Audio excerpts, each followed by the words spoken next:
amend the agenda to include that after the review and forward to town board regarding the shed? Yes. Anyone second? Yeah. Anyone opposed? All in favor? Okay. We'll amend the agenda to include the chief's line item regarding seasonal assets. And I believe everyone has received a copy of the minutes from August of 2023 prepared by Haley. Point of information. Do we approve the agenda or just the amendment? Oh, you're right, excuse me, let's go back. Approve the agenda with the new amendment. Steve first, and that's all second. Anyone object? Anyone in favor? Okay, so we've now approved the amended agenda, thank you. Going back to the approval of the minutes from August 2023. Anyone second? Anyone opposed? Anyone in favor? All right, so we'll approve the minutes to be published for the August 2023. The next item on our agenda are the announcements. Does anyone have announcements today? Anything, Chief? A couple, our next conversations with the police will be next Wednesday, September 20th, 10 a.m. at North Street Market. Join us. And then also just to remind people that the New Paltz Opioid Prevention Response Team has resumed tabling at the Paltz Farmers Market. We will be there, a member of the team will be there each Sunday. With the exception, actually, I make the announcement this week there will not be because this week is Recovery Fest. So this weekend on Sunday, Recovery Festival will be going on at the Field of Dreams. So members of the opioid, New Paltz Opioid Prevention Response Team will be up there with other substance abuse treatment providers as part of the Recovery Fest. Any other announcements? At this time, I'd like to open it. If anyone from the public has any comments for today? Thanks. Congratulations. I think this is year number 2 for the commission, and I look forward to continue my involvement with the commission. I'd like to speak about budget, and there are 2 items tonight on budget, but I'm not really concentrating on those 2 items, just as an introduction.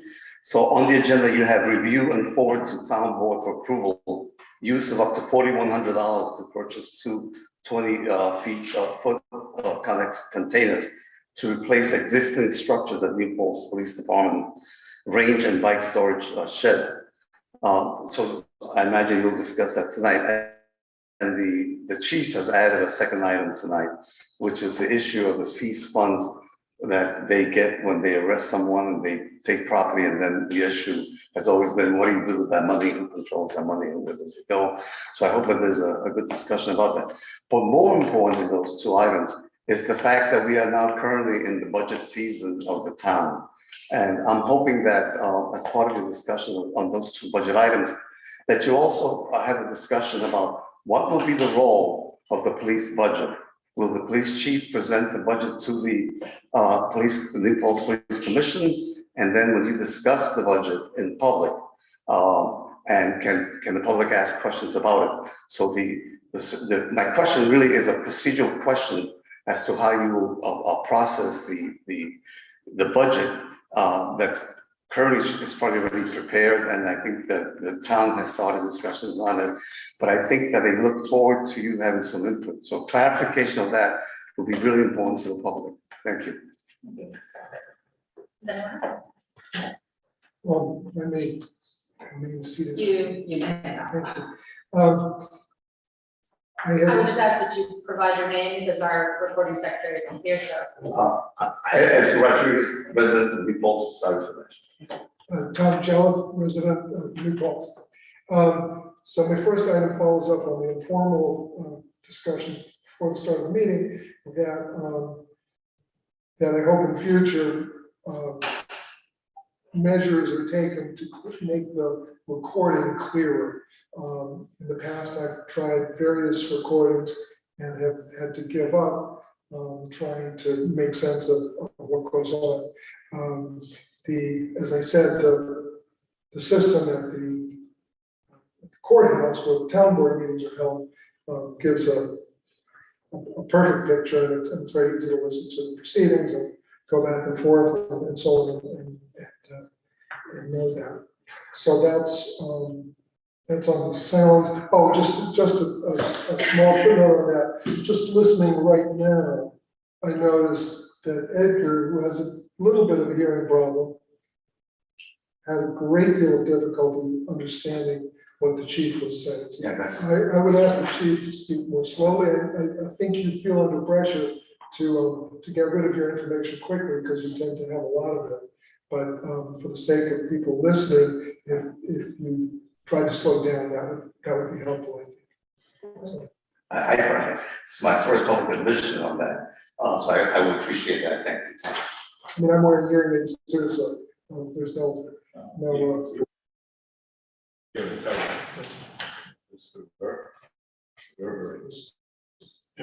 Did you need something repeated? No, but I didn't hear what Steve was saying. Did you hear what I said? No, I didn't. acoustics are terrible. Oh, that's true. That's what he said. Maybe we need to fill it with more public, you know. Okay. It's a whole echo chamber. I would also make a note, Chair and I have had a brief interchange about the status of minutes. You've just approved the August minutes, and I did try to get a sense of what happened at the last meeting. And it seemed like two were approved at last meeting, but there was some back and forth and I couldn't be sure. All I know is that as of this moment, this evening, there still are only 3 minutes published, 3 sets of minutes published on the commission website. January, April, May, and before I went on vacation in August, it was only January, May, so only one has been added since we had this interchange. And so February, March, June, July, and now August are all missing from the site. Just to follow up I had wondered whether there would be an occasion to discuss these assets. A skeptic could say it's a little bit of a slush fund for the police.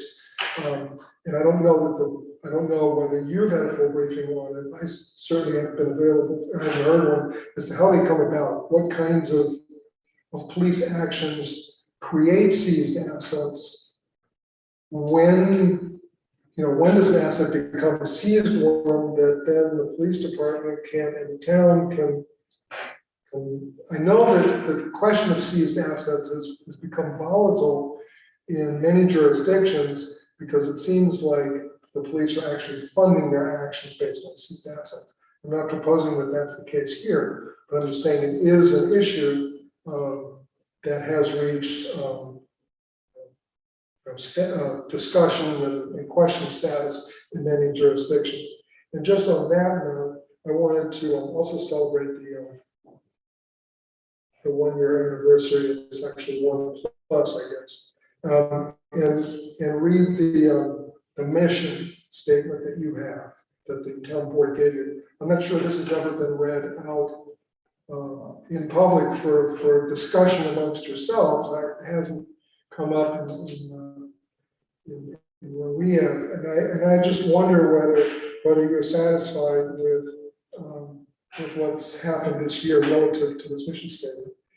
Well, I'm just gonna stop it right there, only because as a board, we've already discussed that, as a commission, excuse me, that we've already discussed that we wanted to do that, and Tara wanted to have the opportunity to be a part of that so that we can sort of reflect on our year and moving forward our mission. So we are in discussions of that. So Something in that that would be upcoming like- meeting. For that upcoming meeting. Correct. All right, well, I appreciate that, and encourage that. Thank you. And I just want to put a point of clarification. I will follow up in regards to it's not a March 2023 meeting. There was a snowstorm, so Oh, we did not have a meeting that month. Okay.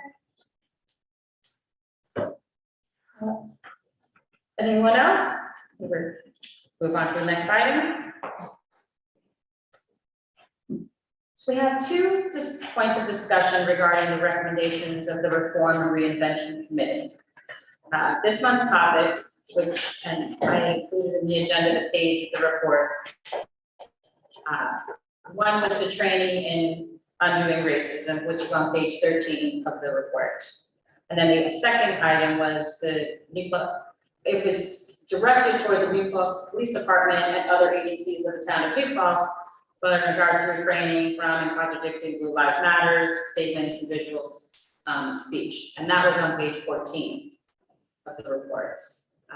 I don't know if you want to start from the first one and discussion, or Chief, if you wanted to address anything specific. I'll start out if you'd like, and then Okay. ask questions as I go along. Just jump in, please.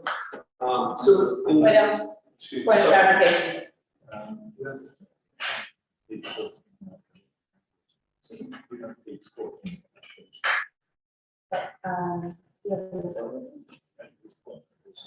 Yeah, oh, you print out the one that has this. One moment. So, email this one that has our line. I missed it 3 times.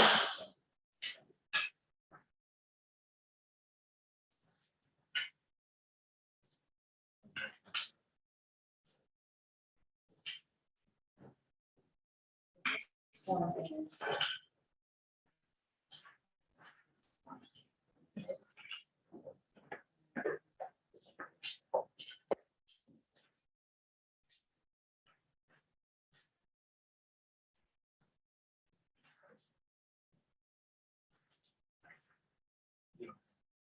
I just have to- I have to do it.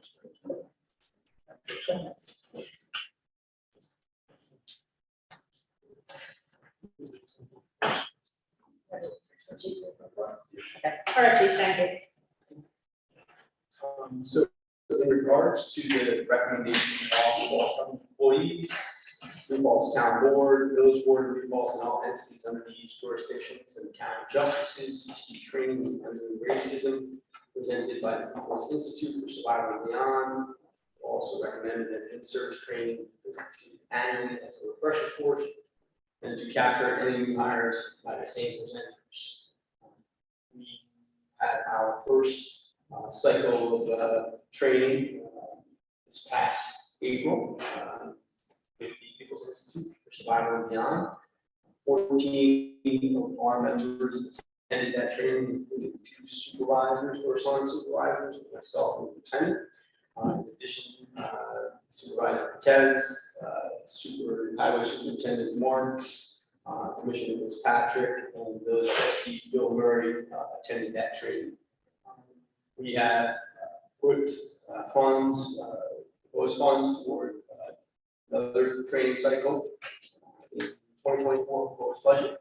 And hopefully those funds will be allocated, and we will, as soon as they are, we will contact the People's Institute.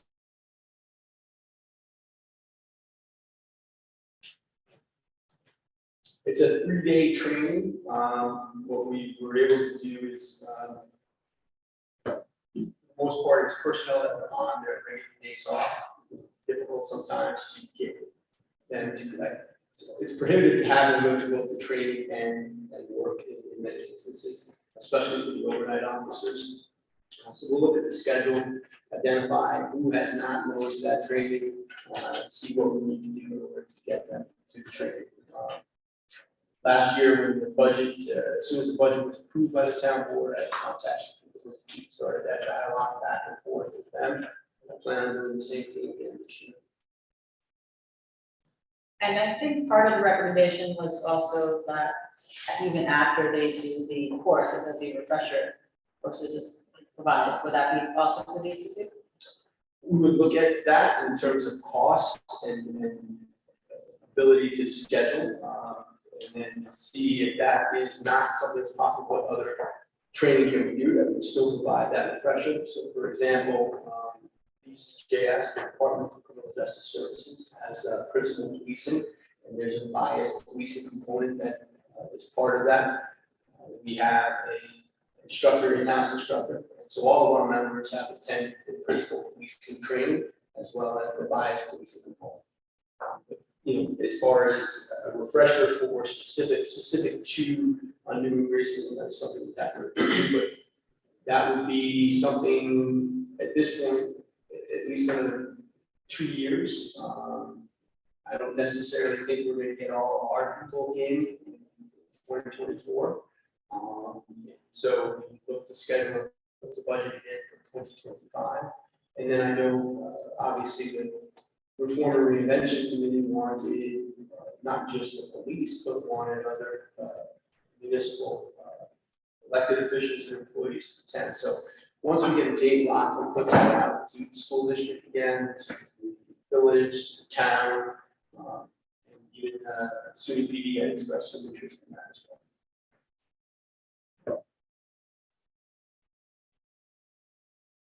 Without any questions?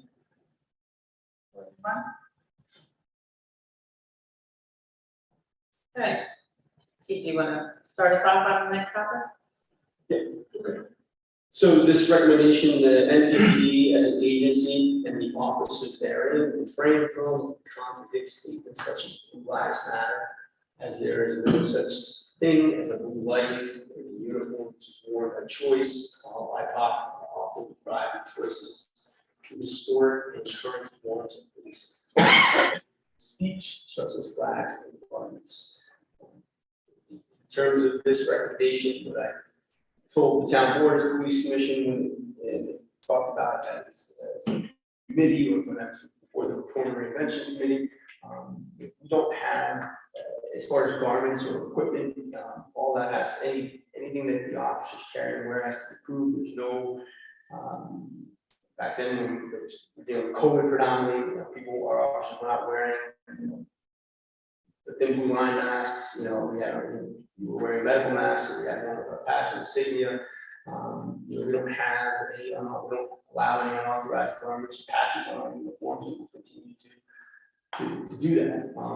In terms of speech in and of itself, that's there's a fine line to that, and so depending upon the nature and where that speech is, and how it's engaged in, we would take appropriate action to violate policy, and certainly we would address it and report it. And that's something we would do in conjunction with you all as a police commission, with the town's labor attorney, and if necessary, the town board as well. Clarification? The question that came up when I read this is, was it talking about when only on duty? Or in any capacity because they're seen as representing the Newport Police Department? When we had our discussions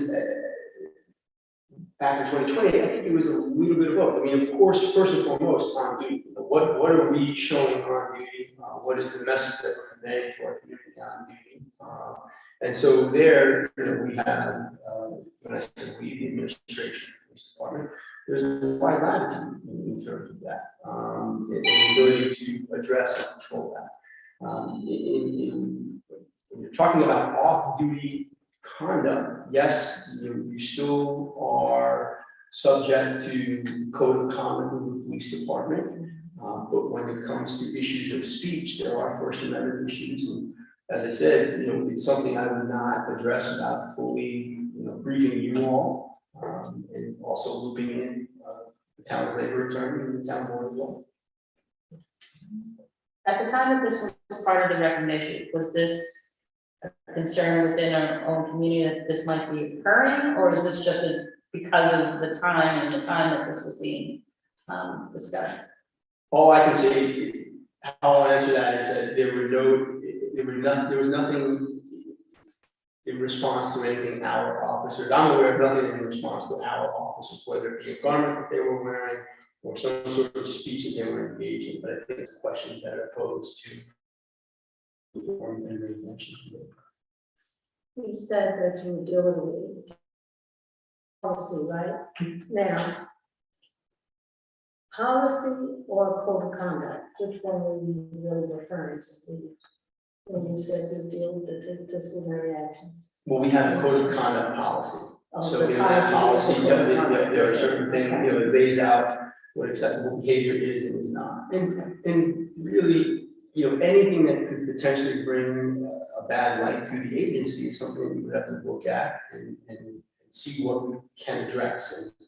And as I said, there are some differences between on-duty and off-duty conduct, and so, anything I would do is, I would certainly have you guys related to that. So for clarification, is the code of conduct policy. Yes, there is on our website as well. Thank you.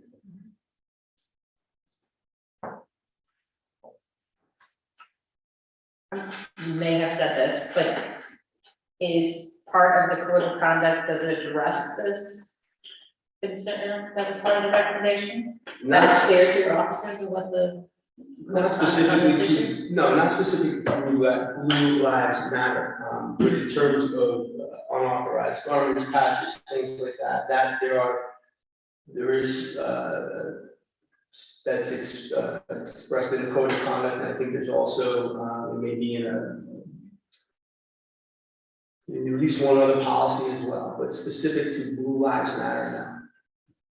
So there haven't been any incidents and it's covered in the policy.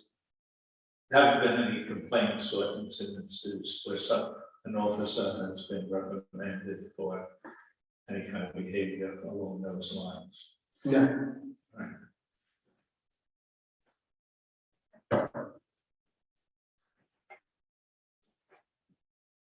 Anyone else before we move to the next item? Can we just go back to bullet one, real quick, the training and the racism? I know we've talked about this numerous times with regard to getting a whole department training. Yeah. Single. Can you hear me, Edgar? No. All right, I'm gonna use my teacher voice. Good. We discussed, I think, in other meetings about the undoing racism piece, especially in April, when we were all going to try to attend. And, many of us couldn't and some of us couldn't because of the timeline, but my question was, we've got a 2-year timeline to try to get the entire department trained. And I'm wondering whether or not there are, once we start looking into other forums that can train and things like that, and possibly looking into monies that can help with the training, if we can speed that process up, because what happens is at no time is the entire department trained, at least, because this is, undoing racism is something that's constantly evolving and things are constantly changing. So because that happens, once you get the training done and the other officers begin their training, some of the original training may be obsolete because things have changed and rules have changed and laws have changed, and we want to make sure that we're keeping up with those changes and those changing times. So I'm hoping that if anybody, and that includes, people in the community that can find grants or avenues to do so would want to be involved as well, to make sure that we can have a system that is completely trained, because I don't think it's necessarily the PD that's not trying to be trained. I think they are. It's just that it's so evolving so quickly that I think that there have to be other avenues to ensure that we can kind of support and assist them in that. So that's kind of where I am with that. Rob, you said something about you can't get people into the training, because there's no rule. Did I misunderstand that? I think that you may have misunderstood. So when the training, cost of the training, we are allowed 35 slots. We put in 14 of our people, and then we opened it, we opened it up to all of these other entities. And we had, I think, as I said, supervisor, Commissioner Patrick, Superintendent Marks, and Trustee Murray were the 4 additional people that participated in the training. So once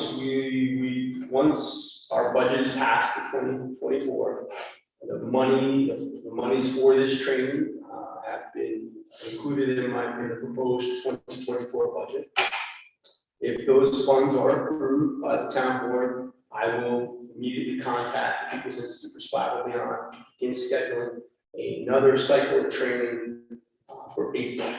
And in late December, early January, we will look at our internal schedule to see where officers are in terms of shifts. At that point, it's a new year, so shifts, officers did new shifts. Lock in the officers that had not, as many of the officers that had not attended this training. And then with the remaining slots, I will put out an email again to the town, village, school district, and SUNY PD, obviously you guys as well, in terms of anybody else who wants to attend. The hope is that we can fill up all 35 slots. But what happens when you don't fill up the 35 slots? It moves out on money? We pay a price, we pay the same price no matter what. Okay. So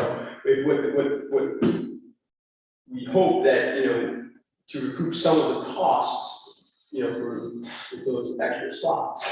So if we were to send an officer to a training somewhere else, I think it's roughly around $500 for the 3-day training for an individual. So, that is what we would look to charge to any outside entity that is interested in sending their people to this training. Councilor, your next question.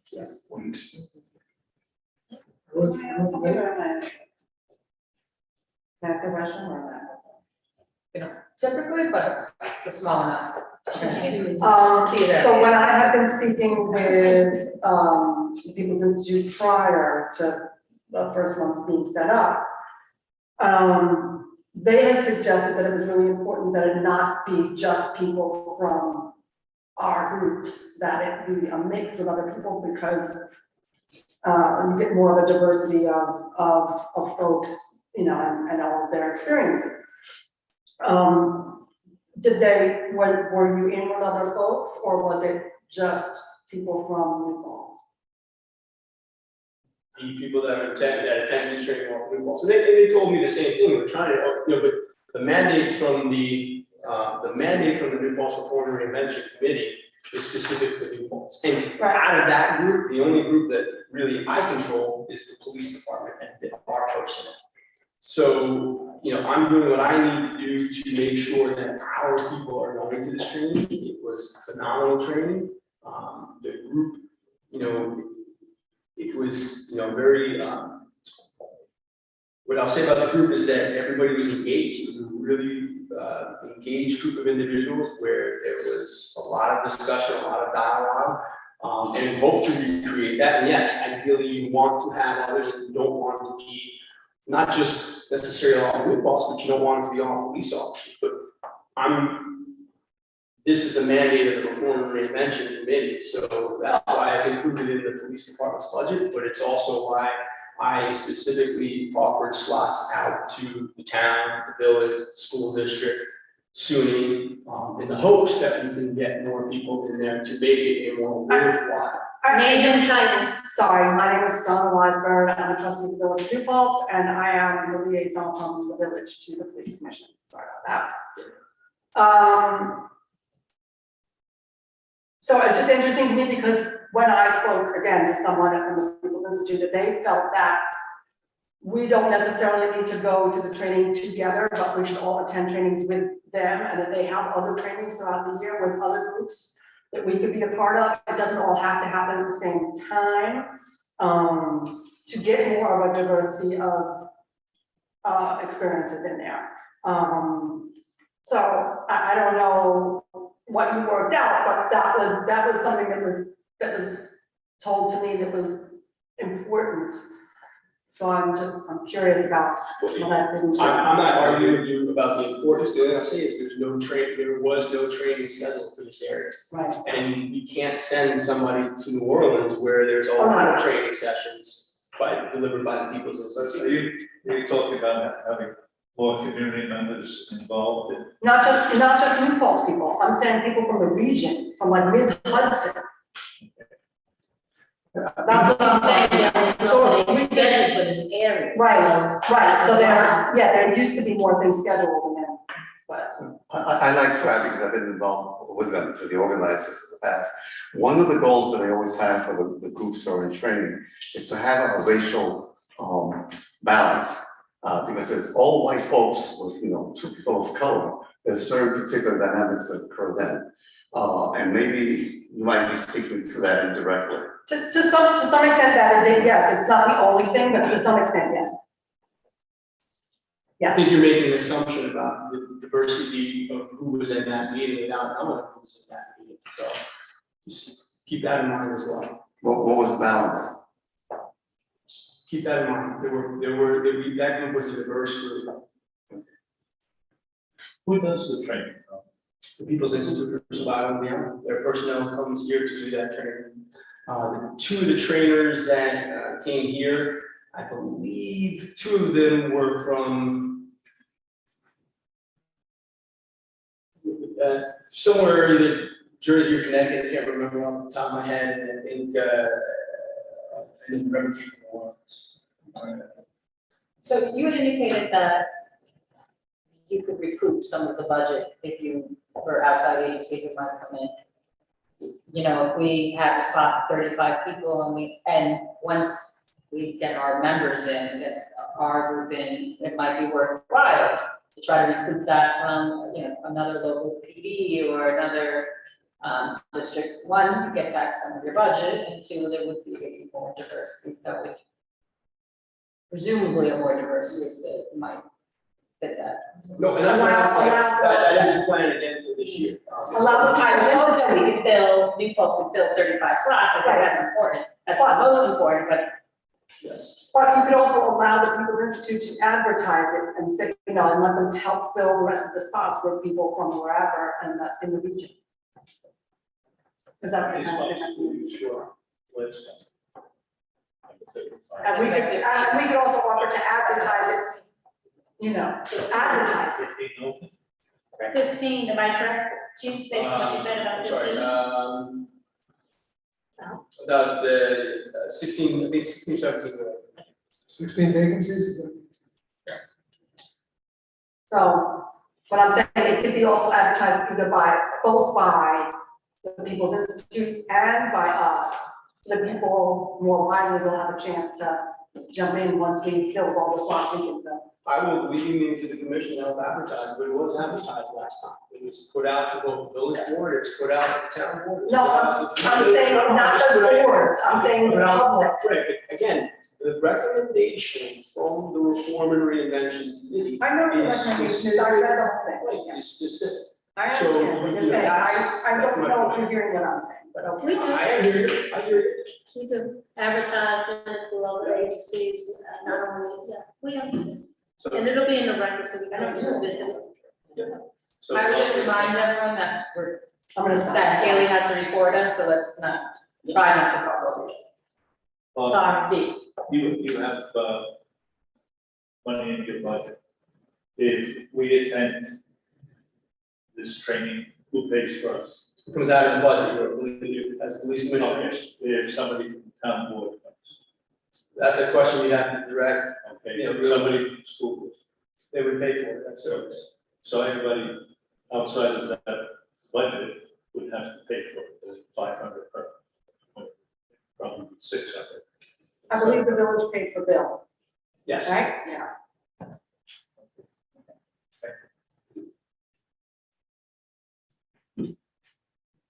Anyone else? Now I'm just looking at the website now to see what options there might be, but just take a minute so we can keep going. All right. Next item, Chief, is the review and forward to town board for approval, use of up to $4,100 to purchase two 20-foot Connex containers to replace the existing structure at the New Paltz Police Department range and bike storage shed. And Commissioners, I sent a photo for reference that the chief provided. I would see what's wrong with that shit. So the structure that we have at the range is over 30 years of age. It's beyond repairing in any way, shape, or form. It's where we store equipment related, you know, to our firearms range. And so we priced out these Connex boxes. This $4,100 will include delivery. And As we were looking at this, we thought about the bike shed. I sent you a photograph of that. I know you've been to the range, you know the structure that I'm talking about up there. That shed, that was something that we got, I believe that was, again, maybe 30 years ago. I don't remember where they got it from, but it's obviously, you know, at its end of life.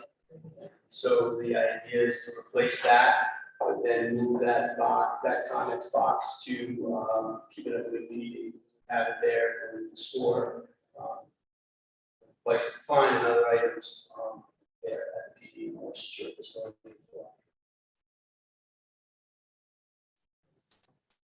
That price includes, if you move there, move back, both items will move.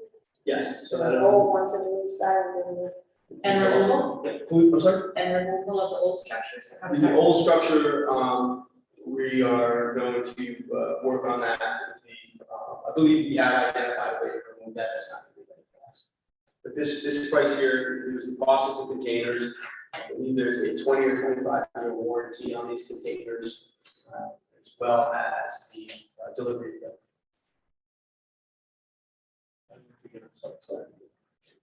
Sorry? So I'd like to give it 25.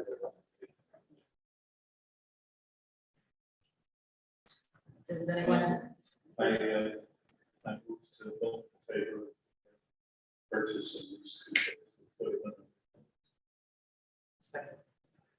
anyone opposed? Or in favor? Aye. Okay. Looks like it, I'm just holding on my vote. oh, So you abstain? I'm saying, 3 in favor, one abstain. Okay. Teachers approved to forward to the town board for approval. And then on the add-on to our agenda today was I didn't quite catch what it was, the seized assets. Yeah, I'd like to, yes, it's a request to review and forward to the town board for approval up to $2,000 for seized assets to send 2 members to the Daigle Law Group Youth Support Seminar in November 28th and 30th. Seminar itself is I think this is their 10th or 11th, maybe the 12th year doing this seminar. We have said I've attended in the past, Lieutenant Butler has attended, detective judge. It's the Daigle Law Group is a group that presents at the New York State Chiefs of Police Conference. They've been presenters at the International Association of Chiefs of Police, as well as the FBI National Academy conferences. They specialize in policy procedures and in particular use of force, which is one that they have keyed in on. A lot of what we have, a lot of our policy and the forms that we use actually comes from the training that we attend with this group. It's a very informative training. I think sending 2 sergeants is important because they are the first line of review for use of force incidents. So it exposes them to the important role that they play, but what are the things that they should be thinking about doing when they are beginning that use of force investigation. So when we talk about use of force, they are the initial reviewer, and they're tasked with collecting as much evidence as possible, witnesses, video. They do that first line review, and then they forward it to lieutenant, who conducts a review, and then he in turn forwards it to me, and then I forward it to you all as the last line of review. But it is a worthwhile training. It's the cost, this would cover the cost for the training and the lodging for the 2 members. Where is the training located? In Connecticut, Oakville, Connecticut.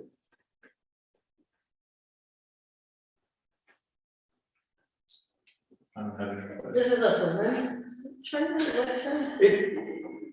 There are a myriad of subject matters related to use of force that they need to go over, and they bring in subject matter experts for Oh, each of okay, these okay. things. And so at the end, your notebook is filled with information that you've got from each of these presenters. There's also access to model policies, white papers.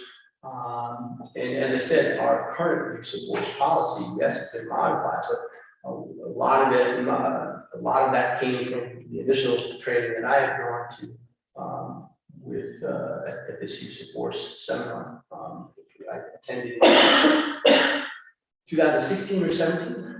Thank you for explaining to me. I heard forensic somewhere in my head, I guess.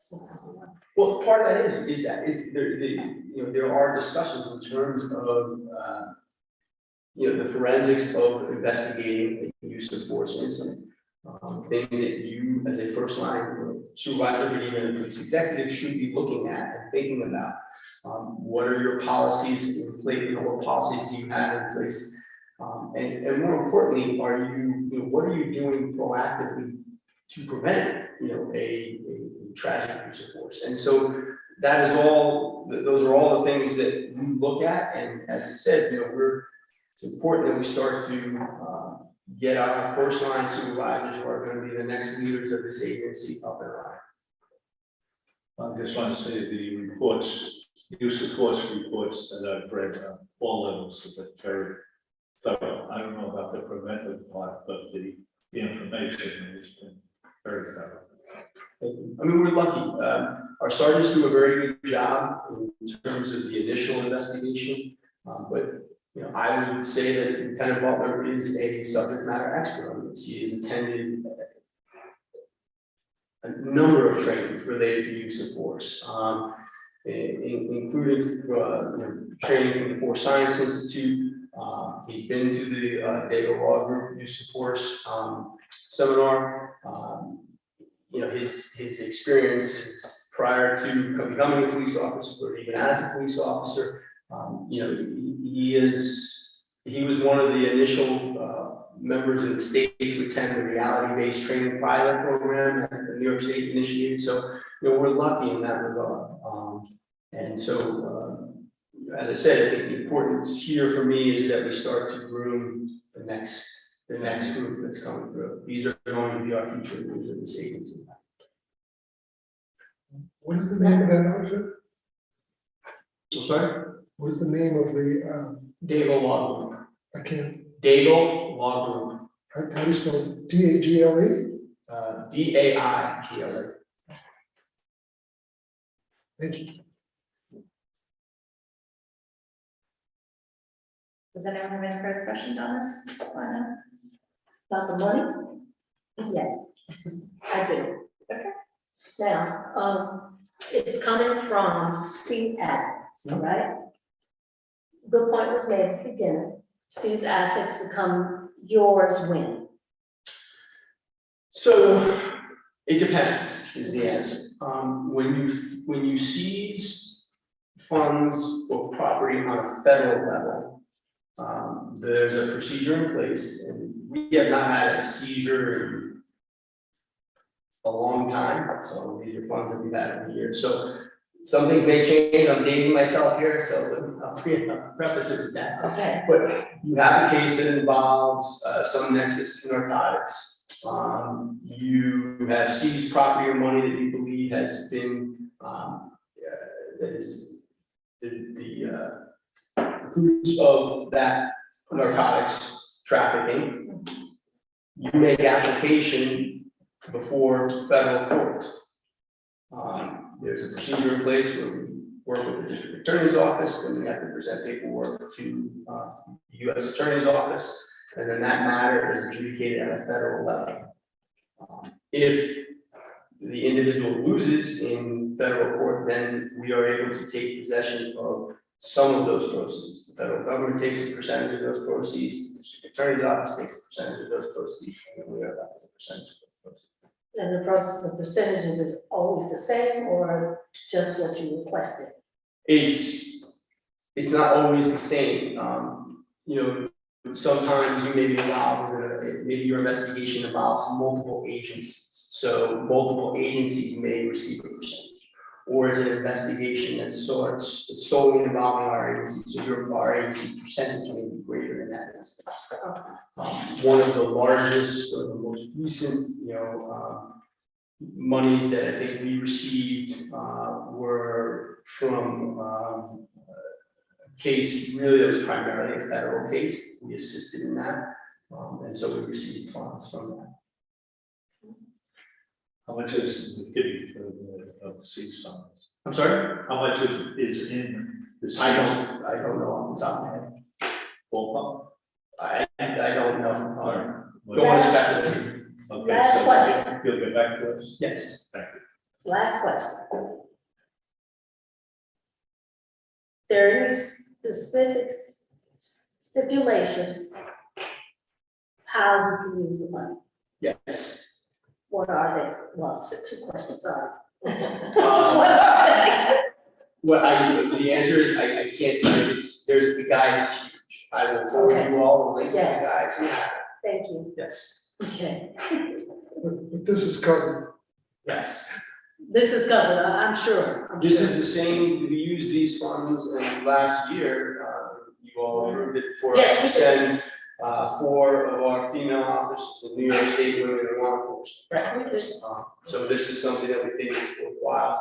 This, as I said, is really about trying to get our next group ready. And I'm asking the questions for clarification.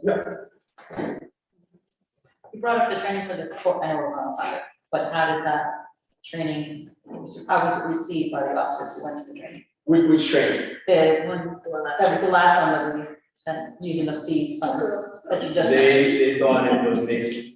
They did. I mean, it wasn't solely about women in law enforcement. Yes, that training recognizes their work and addresses some issues that may be, that they're going to, unique to them. But it really is talks about a lot of other issues. One of the things that they were able to see, there was a debrief about the Buffalo, the Tops shooting in Buffalo, New York.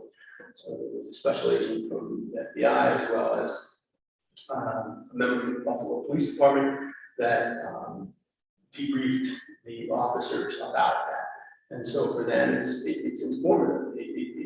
It helps guide them in terms of how they might respond. Whenever we get a call for service, especially something that's high stress, we want our officers to be thinking about things as they're en route. And so things that they learn may help protect them down the road. But it was very well received by the officers. They enjoyed it. Do we have anything in place where when we send officers to these trainings, they give you feedback on what they thought of it and what they gained from it, and anything that you can share with us? Because we're voting to spend money on all of the trainings, but we're not really hearing any feedback on how they're going to practically apply the training. We don't, but I can certainly, we can look at doing that. Because I know in education, if we spend money to send teachers and administrators to trainings, we have a form that they fill out, kind of giving a little bit of an impression of what they gained and how they're going to use it in their day-to-day.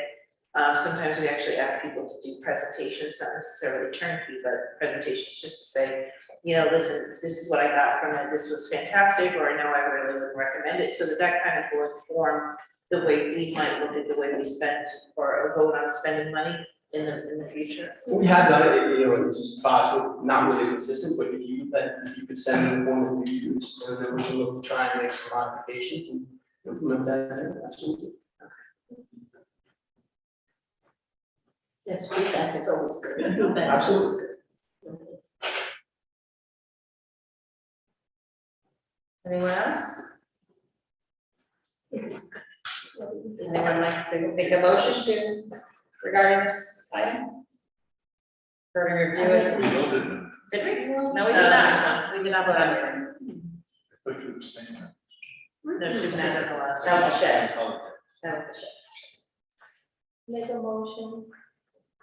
Yeah, Steve, I don't forget.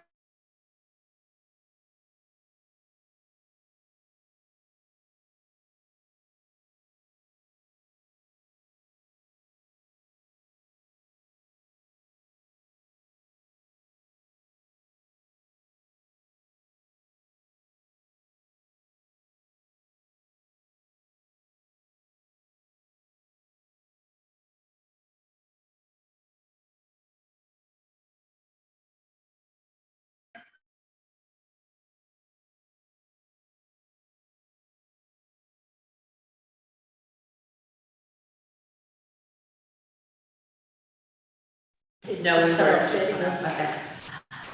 To be approved, it hasn't go to the town board, correct? Yeah, Approve, yes, review yes, and forward to the town board for Yes, approval. yes. The sending of 2 officers, using $2,000 for these funds. Okay, next item on our agenda is the monthly report. Very busy. Mark. So I'll go over the overview, just a quick overview of the report. Landscape personnel, what accommodations.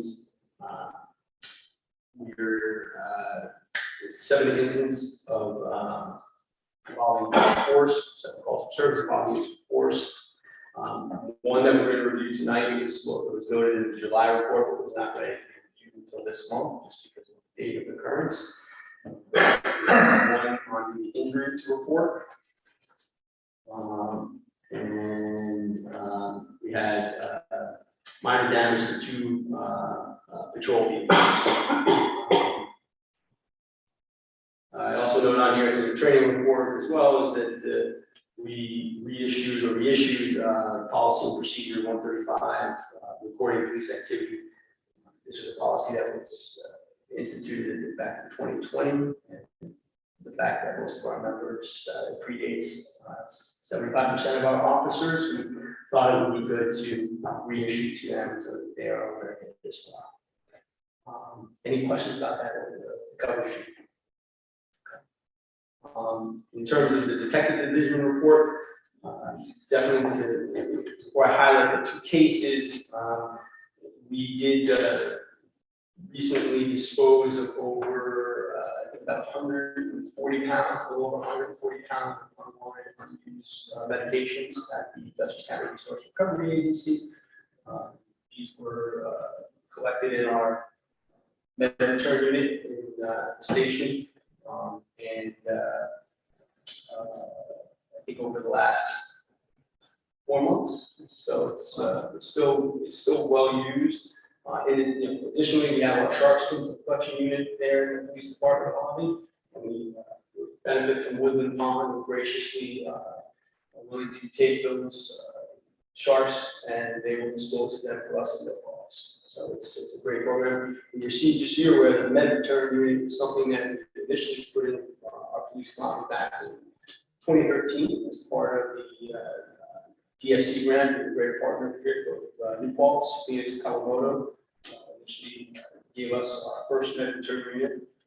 And the sharps container was received through a grant from New York State Department of Health. And as I said, with the pond, agreed to destroy all of our sharps at no cost. We're the only off-site location in Ulster County where we can dispose of sharps other than the hospital owners. So it's been, I think, well received based upon what we are destroying and collecting and destroying. In terms of investigative highlights, first case on that noted that the attempted to take an individual in custody we had identified as someone committed a criminal issue several weeks earlier. This occurred on August 6th. And during the arrest of this individual, another altercation had broken out, where an individual was stabbed several times. So we are working with the district attorney's office, the New York State Police Major Crimes Unit, on that investigation. We're making good progress, but we are still working on that case. And then the second case to highlight is August 29th, we received a call for service, a sexual assault complaint. Victim in this, City Hall students who are working with the City Hall Police Department, works at Campus Crisis Counseling Center. That case is resting as well. Any questions about that? So as I said, we had 4 commendations. The first commendation is for officers Milton and Cabrera. They assisted a resident in getting a bat out of their house on 2016. So the residents just want to thank them very much. Anything that chase the residents. Thank you. The next commendation is for Officer Eric Bernard Martin, who had assisted with medical back in May. This was a card that was sent to the police association donation, which is one to thank Officer Bernard Larson.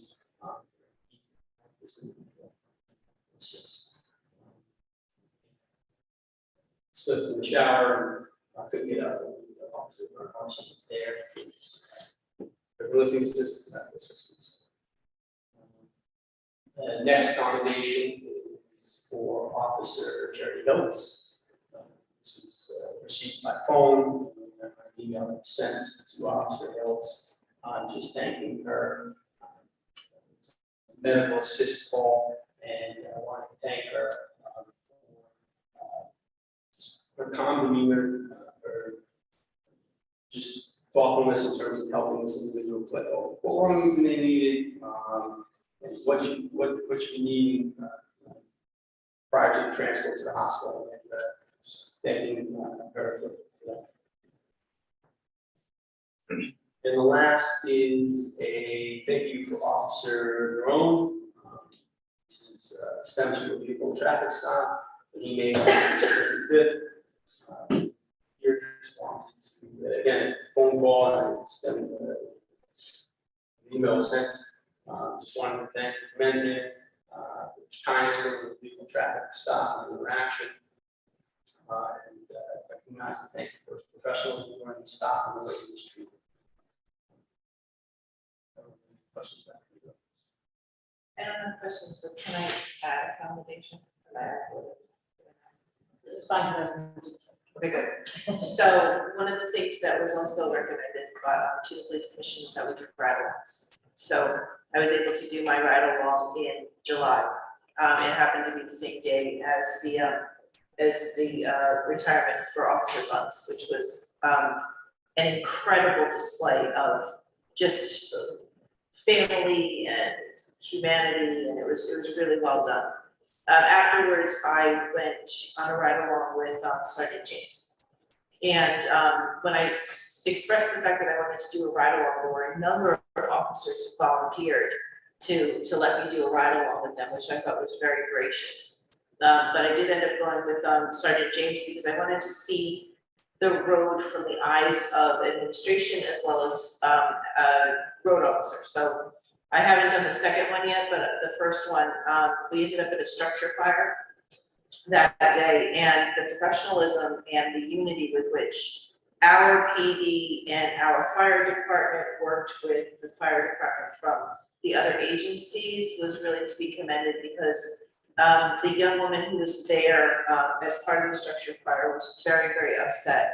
And the way the officers treated her and calmed her, and then called the owner of the structure, and how everybody kind of wrapped around everyone to make sure that they were supported and had what they needed, I thought was quite exemplary. And I just wanted to thank them all, number one, for that moment in time, but also to thank Officer James, because he really took the time to lay every single thing out for me.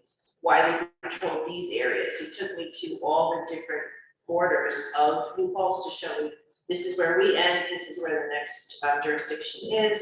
He described things I was hearing on the radio. I mean, he really took the time to make sure that I understood everything that from his vantage point, New Paltz PD would do. So, I mean, I recommend that the rest of us, if we haven't done ride-alongs, definitely do. I know I'm gonna try to do one more this year as well. Thank you. Well, mine was based on my forgetting myself, brand new phone at an ice cream parlor, and Officer Milton thought outside of the box and helping me locate my phone, because I was like, of course, I finally got a new phone. I mean, I leave it somewhere, but so I went and made a police report, and he was like, well, why don't we do this and find this? And I did find it after I calmed down and thought about it, but he handed me his card, and he was very gracious in how he helped me, so I meant to send an email, and I had a chance to do that.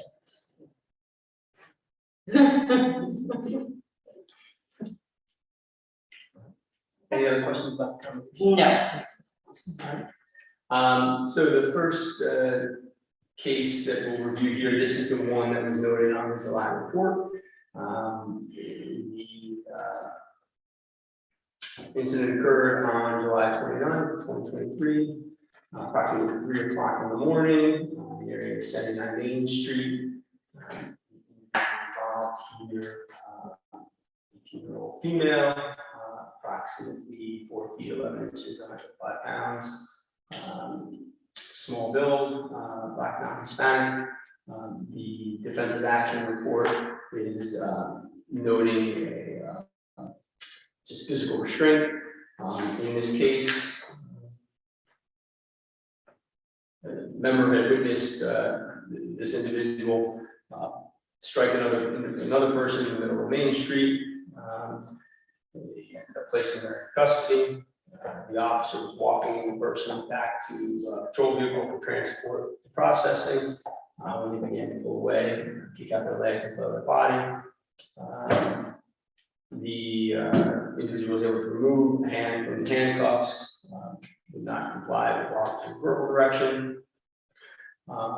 The officer restraint consisted of just making sure that they were held up against the vehicle while they reapplied the handcuffs.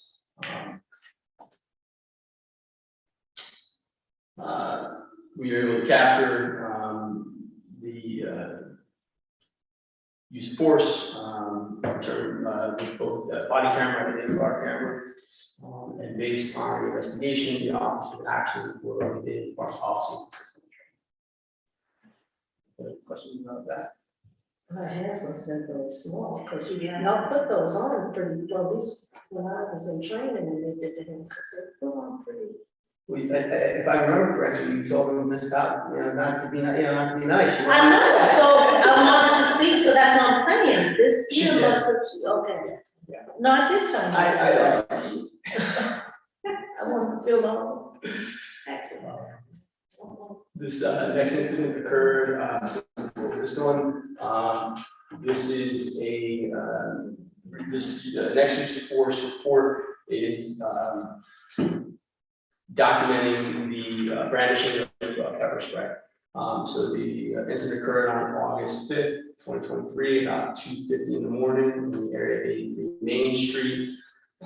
There's no subject listed because there was no deployment of pepper spray. It was at really a large group that he was trying to stop from fighting. So I'll go over that in the report itself. So officers observed several subjects that were fighting in the middle of the street. They failed to comply with verbal direction. At that point, the member brandished their OC. Telling the individuals they needed to stop fighting, or he was deploy the OC. At that point in time, the individuals scattered and no OC was deployed. No arrests were made, and so this report is just documenting the fact that OC was, the officer took out their OC and tried to use the OC. Any questions about that one? The next one, so there are a couple reports with this. I think there's 6 total reports with this particular incident. The incident itself occurs on August 6th, 2023, about 2:20 in the morning. In the corner of Main and North Front Street, 91 Main Street. So I'll go over 2 reports. The first 2 reports where there are no people listed. One is documenting the brandishing of OC spray. The second is documenting the use of OC spray for the individual who fled the area prior to our being able to take him into custody. So in this case,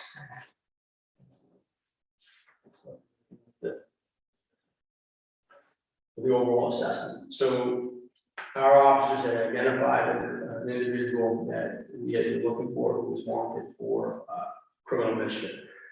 We had initiated an investigation several weeks prior related to criminal mischief here in the village. This individual was identified. He was confronted by officers who tried to take him into custody.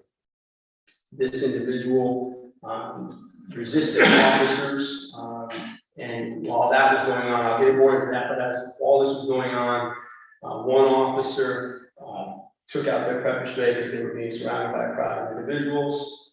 and threatened to use the pepper spray.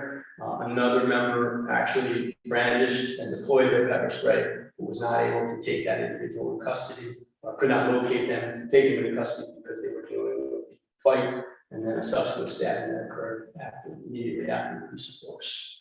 So that's regarding those two reports. Then you'll have 4 reports all identifying the same individual. In this case, it's a 27, 5 feet 7 inches tall, 150 pounds, built, black, non-Hispanic. This is the individual who was identified as the suspect in the criminal mischief. The officers, as I said, saw him out in front of P&G's. They engaged in a conversation. They told him he was under arrest, and he began to physically fight with the officers. So there are 4 reports in this case, and so I know this is, I think, for you all, this was like a 4-page report. So again, some of it I've already said. So you have in here, 1 report is going to be, again, all documenting physical compliance.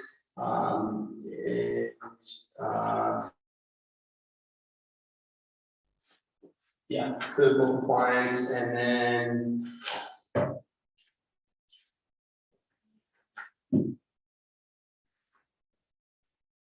the rest of the individual. So based upon the investigation, the officer who, one of our officers used both physical compliance and deployed their OC. Both of their actions were found to be within compliance with the Department of Policy and Training. Another officer whose actions constituted physical compliance, their actions were deemed to be consistent or in compliance with Department of Policy as well. We had 1 officer who brandished their OC spray that was found to be in compliance. A physical compliance technique that they did use, though, the technique was not the proper technique, but the use of the technique was in compliance with Department policy, as is explained in the report, and I'll go down to that in a minute. And then last was, there was another use of another physical compliance, documenting a physical compliance, excuse me, that was found in compliance with Department policy and training. There were a couple of corrective actions here. One member was counseled regarding unprofessional language during the incident. An officer was counseled and received remedial training in terms of their proper use of an ask as a lever to they would use their ask to try and pry suspect's arms out from underneath them. As noted in the report, this technique used properly would have been effective and an approved technique. But the way that the officer went about it is not how it's supposed to be performed. So that officer received remedial training from the defensive tactics instructor, and all of this was noted in progressive training as well. And that was it. I don't know if there's any questions. This is like a 4 or 5 page report, breaking down the videos that you saw and that we saw as well. The officer didn't get hurt or anything. The one officer did. That's the one? Yeah. Yes, they were, yeah, so, you know, I would encourage you if you want to come watch this video. I know there's a lot, it's 5 pages in terms of the reporting itself and what we see. This was a chaotic, violent situation. I think the most concerning thing to me was the crowd of people that is standing over our people and our officers, and the fact that stabbing occurred while all this was happening because of an individual trying to move people back from the police. So this certainly, for me, concerning. We've spoken to the officers. You know, I commend them for the job they did. It was chaotic, and it it goes off like that, before you think you're taking this individual in custody, and then all of a sudden it gets very crazy very quickly. So I commend them on what they did. Obviously, we noted some things that we do, we've addressed those things, but the big thing we're trying to emphasize more than anything is scene safety, because it could have been one of our officers who got stabbed, not necessarily a civilian who's trying to protect the officers. So, but if you'd like to come up with a video for that, the time, Just a quick point of information for the community. Chief has invited us to see many videos, from community complaints to situations like this, and a lot of us have actually taken the time to go. And as we watch the video, sometimes for an hour or more, he's gone through every single piece of it, so we can see where the things are that he's speaking about at the meetings, and also so that we can have some opportunity to correspond with any community members who are putting in complaints. So I wasn't sure if you were aware of that, but I felt that needs to be made public. May I briefly respond? I was gonna ask about two things. One is, I mean, we've been on record as encouraging you to watch videos. And so I'm happy to hear that. One of the things that's probably, and doubly happy to hear that you're telling us, because I think this is one of the things that, you know, we don't know that you're doing it unless you tell us, right? And if one of your charges is to add a layer of oversight of the police department, then we don't know you're doing that if you don't tell us.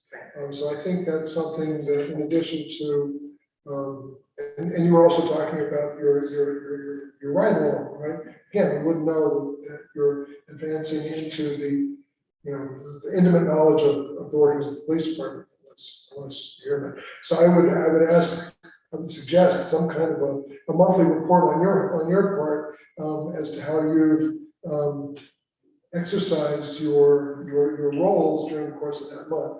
If there are particular trainings you've taken, you know, whatever, right? I mean, things that would be relevant to the public to know that you are in fact acting as the police commission.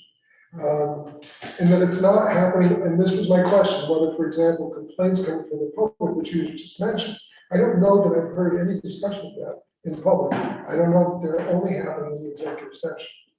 That's wrong. You may be talking about things in executive session, excuse me, I think that's wrong.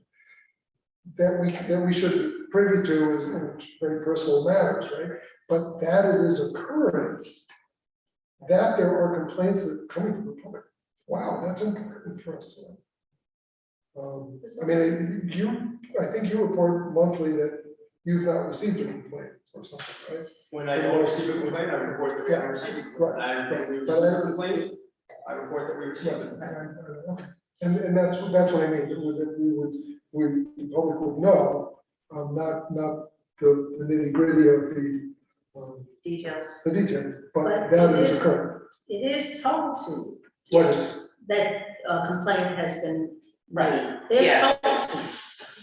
okay. We don't always discuss, we don't discuss here because we I mean, can't. I don't come to every meeting, so I. Right. Oh, and then And I haven't been able to, and I haven't been able to Right, hear the recording. right, in the midst So, of this, right, so it's just, if that could be, you're right. made a routine matter. It's been done. It's Right. been done. And then as part of the monthly report, there's a complaint, right? So Right. as a practical matter, if it comes in on the monthly report, then we may talk about the specifics in the executive Right, session, but we are discussing that. But complaints can come to you directly. as well. Sometimes they do. I will say there hasn't been, over the course of the year, maybe less than a handful, Yeah, probably, not even. that have been addressed to us specifically, but yeah. Right. So, okay, but if there were some way to document that in some way, not just. And I would say probably the corresponding with what comes from the monthly report and what they may say us directly, they usually go hand in hand, they'll send it to the town and reports it to us. So Commissioner, just for your edification, if you receive a complaint, you send it to me, we open up an IA. Correct. So vice versa, if I receive a complaint, we open up an IA and I send it over to you, and then I continue to provide with everything that's going on with that. For over a year now, we have a personnel complaint, I'll say we have one personnel complaint. have 4 commendations. So, you know, it is something that we are doing, but in terms of that procedure, if you get it, we open it up. Right, and so my purpose is to just let you know that the communication lines have been very open with regard to that. Because like, you know, if it comes directly to us, we make sure to say right away. But typically, you know, we have those conversations, like you said, in executive session, so that the people are not, Right. their individual things are not brought into the public sector, but the fact that the communication lines are open, I think is important for the community to know.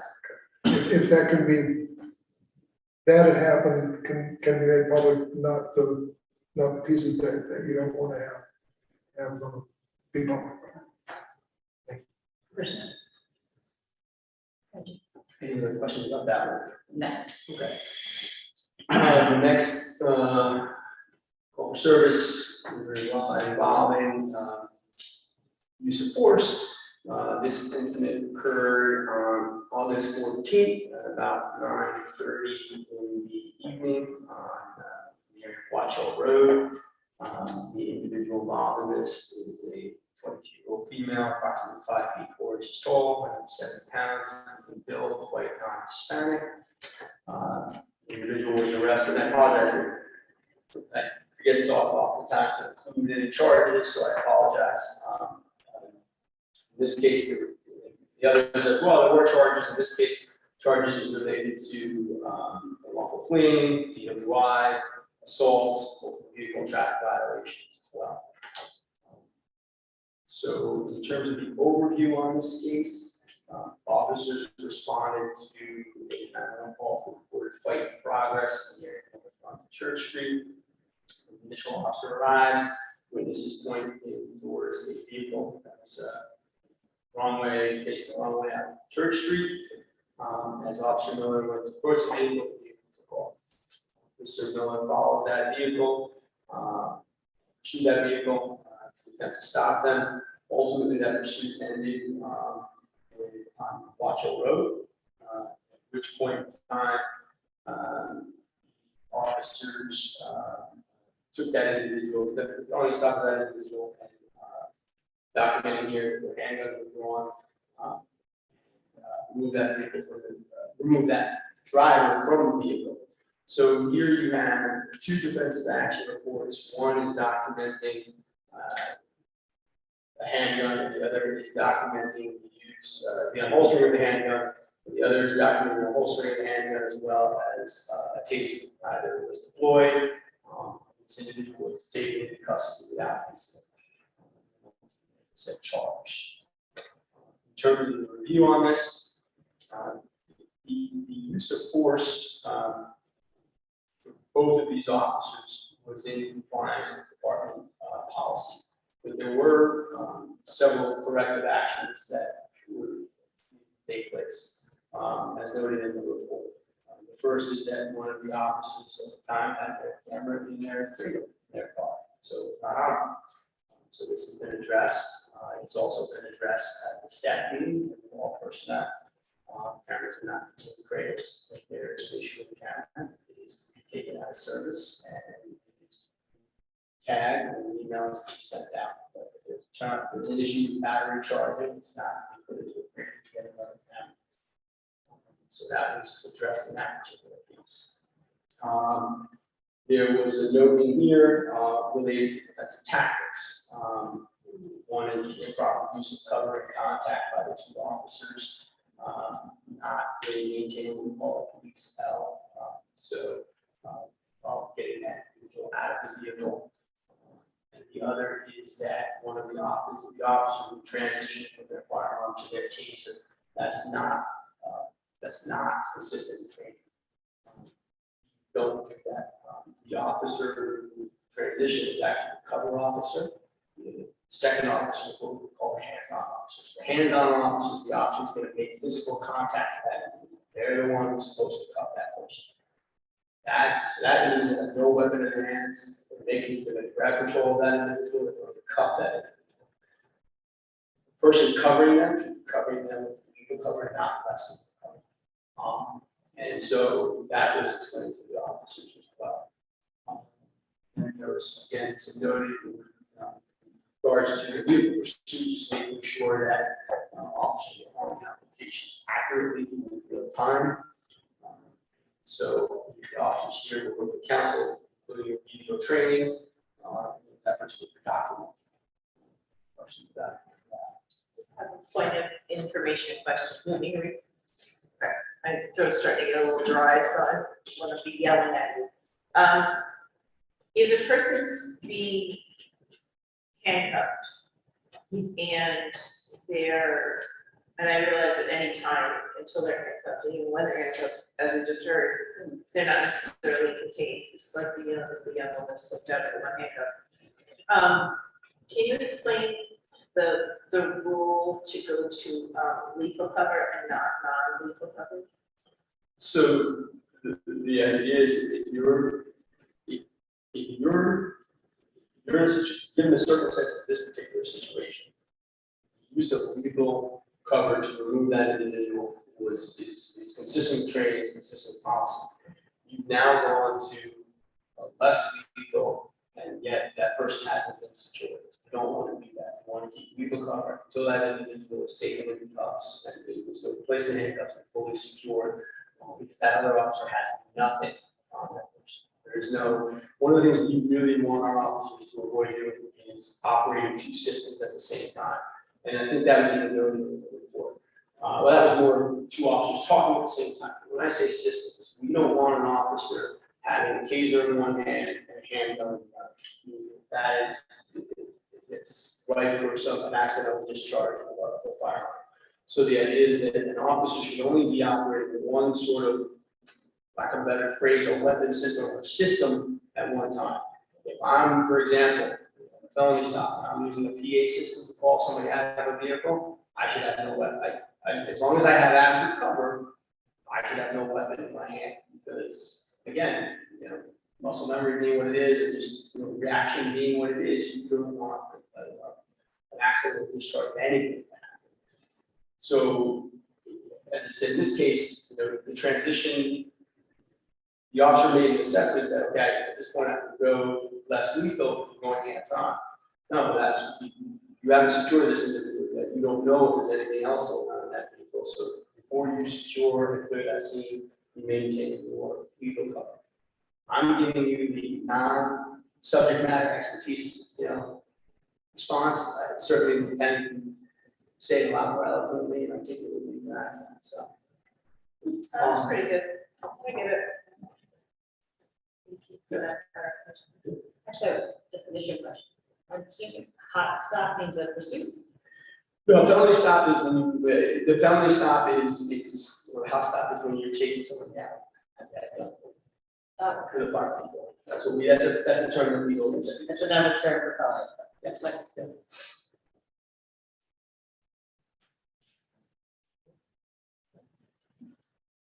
So, next incident, here tonight, two reports attached to it.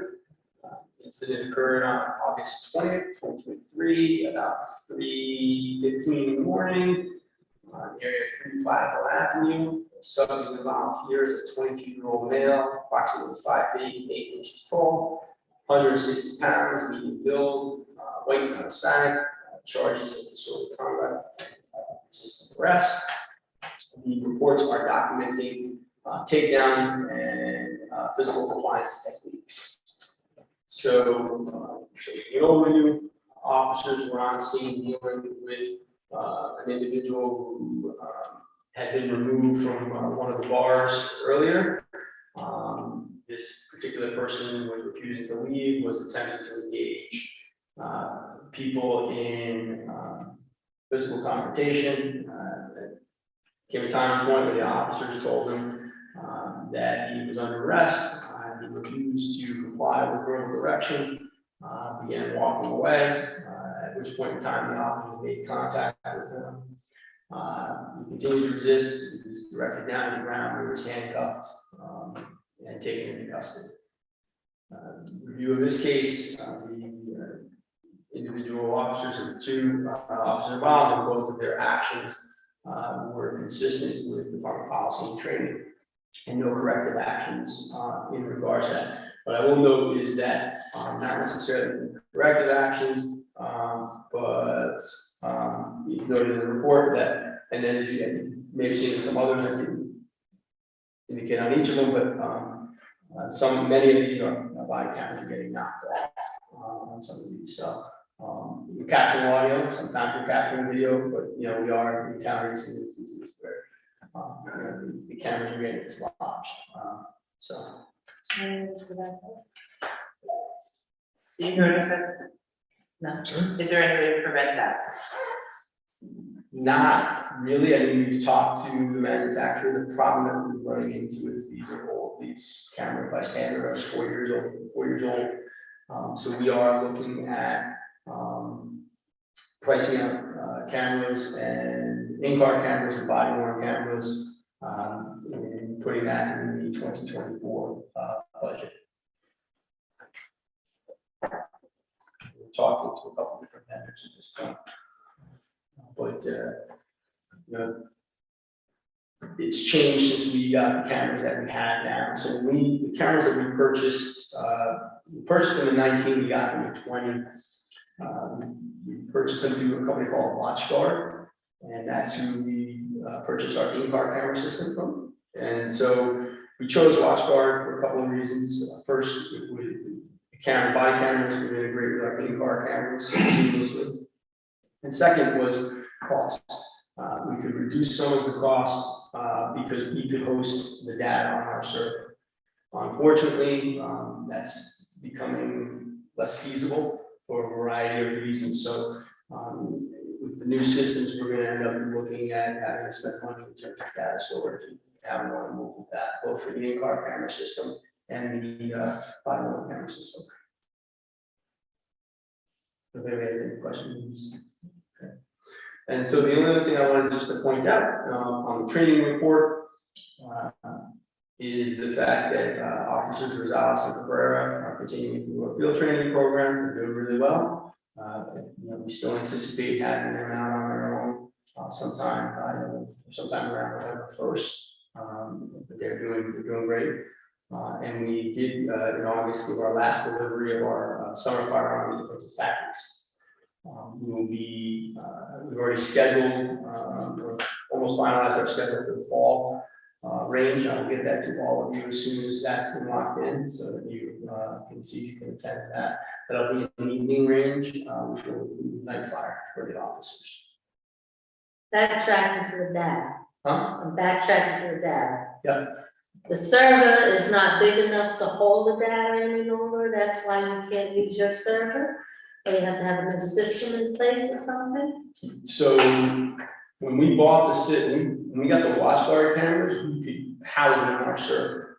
The issue isn't necessarily the capacity of our current server, but WatchGuard got bought out by another company. And if we want to host our server, our data, then we will have to purchase a whole new server system. And how and the capability of our IT people being able to maintain that is a factor. Everything is really moving to a cloud-based system, so you pay for the hardware, and then which is minimal cost in terms of the overall cost of the programs, but you're paying for data storage. And then you end up having to get IT people, so you have to put all that in the budget.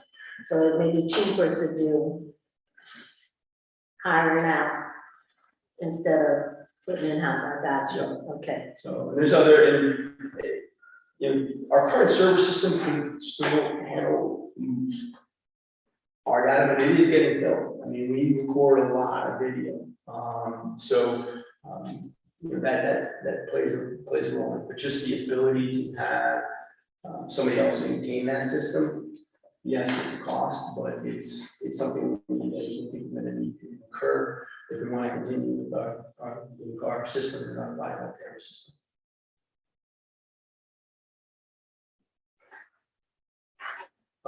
And that was it for my monthly report. So you all had any questions about anything that I covered here? Thank you, Chief. At this time, I'd like to go into executive session. Motion. It is now 8:39, going into executive session.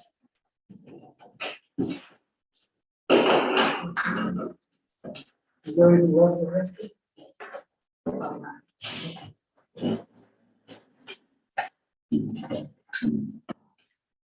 Thank you as always.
So, Cindy, you're back, with the law, sorry, Chair, and No action. are still recording. Recording, are we these? All right. We're on mute now. Okay, all right, so motion to return from executive session. Second. Second. It's now 9:05, we return from executive session, and no action was taken.